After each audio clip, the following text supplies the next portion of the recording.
जय श्री कृष्ण। डिवोटी पर आज का ये वीडियो आपके जीवन का सबसे महत्वपूर्ण मोड़ साबित हो सकता है। अक्सर लोग कहते हैं कि गीता पढ़ने का समय नहीं है या ये बहुत कठिन है, लेकिन आज हम 700 श्लोकों और 18 अध्यायों के उस अमृत को समझेंगे जो आपकी हर समस्या का समाधान है, चाहे वो करियर हो, रिश्ते हों या मानसिक शांति। इस वीडियो को अंत तक देखें, क्योंकि अंत में हम एक ऐसी तकनीक पर बात करेंगे जो आपके जीवन जीने के तरीके को हमेशा के लिए बदल देगी। कंफ्यूजन और डर से कैसे लड़ें। अध्याय 1। गीता की शुरुआत युद्ध से नहीं बल्कि एक आंसू भरे भक्त से होती है। अर्जुन, जो दुनिया का सर्वश्रेष्ठ योद्धा था, वो टूट गया। वो डिप्रेशन में था। हम सबके जीवन में कुरुक्षेत्र आता है जब हमें समझ नहीं आता कि क्या सही है और क्या गलत। कृष्ण यहाँ हमें सिखाते हैं कि पहला कदम है स्वीकार करना। जब तक अर्जुन ने ये नहीं माना कि वो कमजोर महसूस कर रहा है, तब तक कृष्ण ने बोलना शुरू नहीं किया। अपनी कमजोरी स्वीकार करना हार नहीं, बल्कि जीत की पहली सीढ़ी है। मृत्यु का डर और असली पहचान। अध्याय 2। कृष्ण कहते हैं, नैनम छिन्दन्ति शस्त्राणि नैनम दहति पावकः। हम दुखी क्यों होते हैं? क्योंकि हम खुद को इस शरीर और इन सांसारिक चीजों से जोड़ लेते हैं।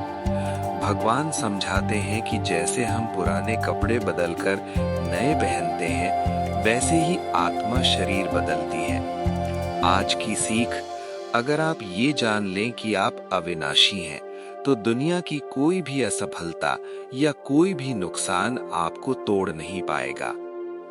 बिना तनाव के काम कैसे करें। अध्याय 3 और 4। ये गीता का सबसे प्रैक्टिकल हिस्सा है। लोग पूछते हैं कि बिना फल की चिंता किए काम कैसे होगा। कृष्ण कहते हैं, जब आपका ध्यान सिर्फ फल पर होता है तो आप वर्तमान में गलती करते हैं। कर्मयोग का अर्थ है अपनी पूरी ऊर्जा काम में लगा देना और परिणाम को ईश्वर का आशीर्वाद मानकर स्वीकार करना। इसे डिटैच्ड अटैचमेंट कहते हैं। काम से प्यार करो, लेकिन उसके नतीजे के लालच से नहीं। ईश्वर से जुड़ाव। अध्याय 9 और 12। अध्याय 9 के 22वें श्लोक में कृष्ण एक बहुत बड़ा वादा करते हैं, योग क्षेमम वहाम्यहम्। वो कहते हैं, जो अनन्य भाव से मेरा चिंतन करते हैं, उनके जीवन की जिम्मेदारी मैं उठाता हूँ। भक्ति का मतलब केवल माला जपना नहीं है। भक्ति का मतलब है ये विश्वास करना कि आप इस ब्रह्मांड में अकेले नहीं हैं। कोई है जो आपके हर कदम को देख रहा है और संभाल रहा है। ये विश्वास आपको वो मानसिक शक्ति देता है जो बड़ी से बड़ी मुसीबत को छोटा बना देती है। Personality development. अध्याय 14 और 17। कृष्ण हमारे स्वभाव को 3 श्रेणियों में बांटते हैं। सत्व यानी शुद्धता, रजस यानी जुनून या लालच, और तमस यानी आलस्य। क्या आप बहुत सोते हैं? तमस। क्या आप दिन रात पैसों और नाम के पीछे भाग रहे हैं? रजस। क्या आप शांत हैं और सबकी मदद करते हैं? सत्व। इस वीडियो के माध्यम से खुद को पहचानें और तमस से सत्व की ओर बढ़ने का संकल्प लें। निष्कर्ष और अंतिम संदेश। अत्यंत दिव्य और शांतिपूर्ण।